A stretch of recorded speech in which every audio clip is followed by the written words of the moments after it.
Autoline Daily is brought to you by Bridgestone, passion for excellence. Here are today's top headlines. Chrysler and the CAW are closer to an agreement. A Chinese supplier is interested in Delphi. And Mazda figures out a new way to recycle bumpers. Up next, we'll be back with the news behind the headlines.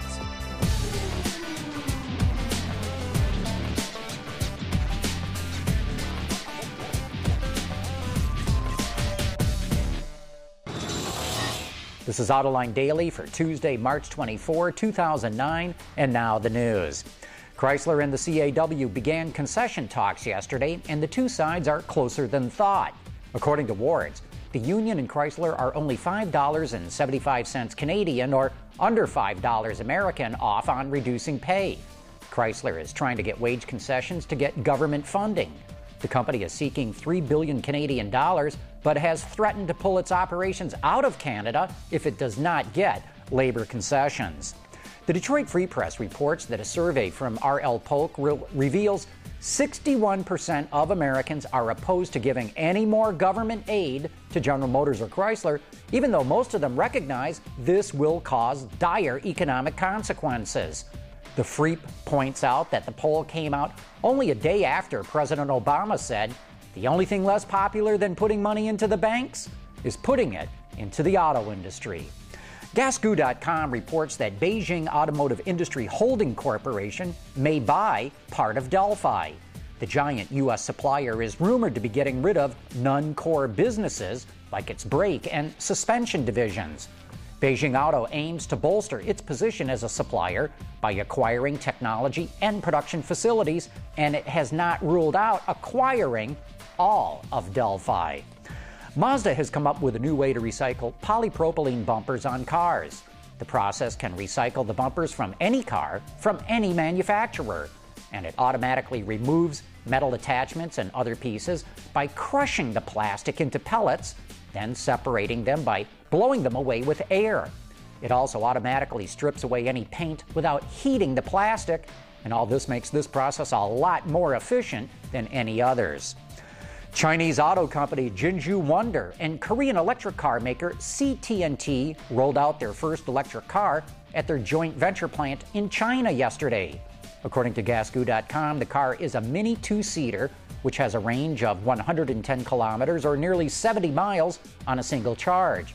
The car's top speed is only 43 miles an hour or 70 kilometers an hour, and it's expected to be sold at just under $6,000.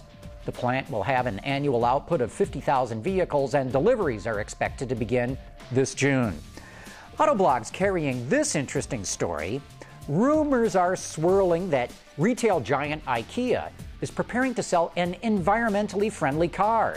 Not much is known about this car called the Laco. It's speculated that it could be a production version of Gordon Murray's T25 city car, which is said to be flat packable, like just about everything else IKEA sells. Oddly, the source of the news is a French website, but this whole thing is suspicious, especially given the vehicle's reveal date of April 1st, April Fool's Day. Whether this is actual news or a PR stunt, we'll just have to wait the 6 or so days to find out. Coming up next, a look at Cadillac's hot new CTS-V. We'll be back right after this.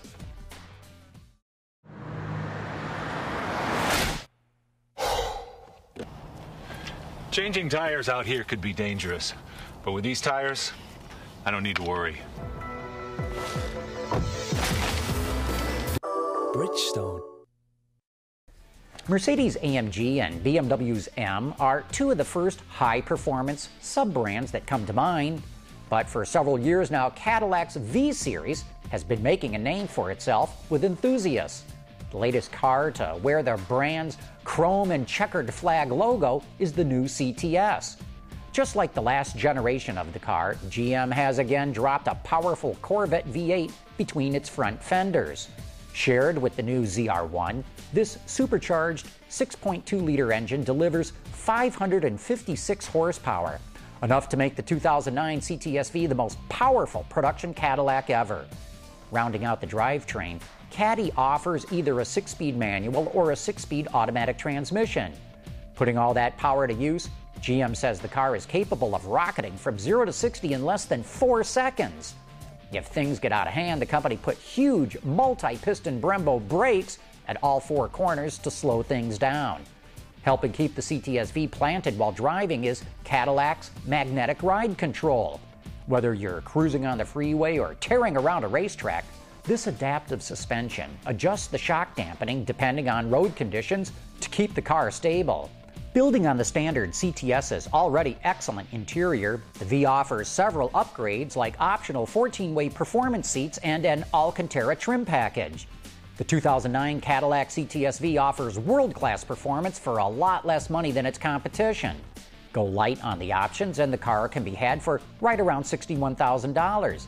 But even when it's loaded up with extras, that number only climbs to about $70,000. Either way, it's a great value compared to a BMW M5, which starts at $87,000. Well, that's it for today's top news in the global automotive industry, but one more message before we go. Do not watch Autoline Live.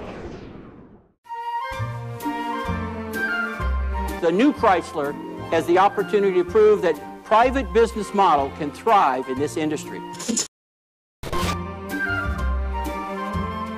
General Motors, Chrysler, and Ford have already failed doing a failure's job. In other words, it was a job that was failure. We know how to fight too. The UAW and all of organized labor is not going away.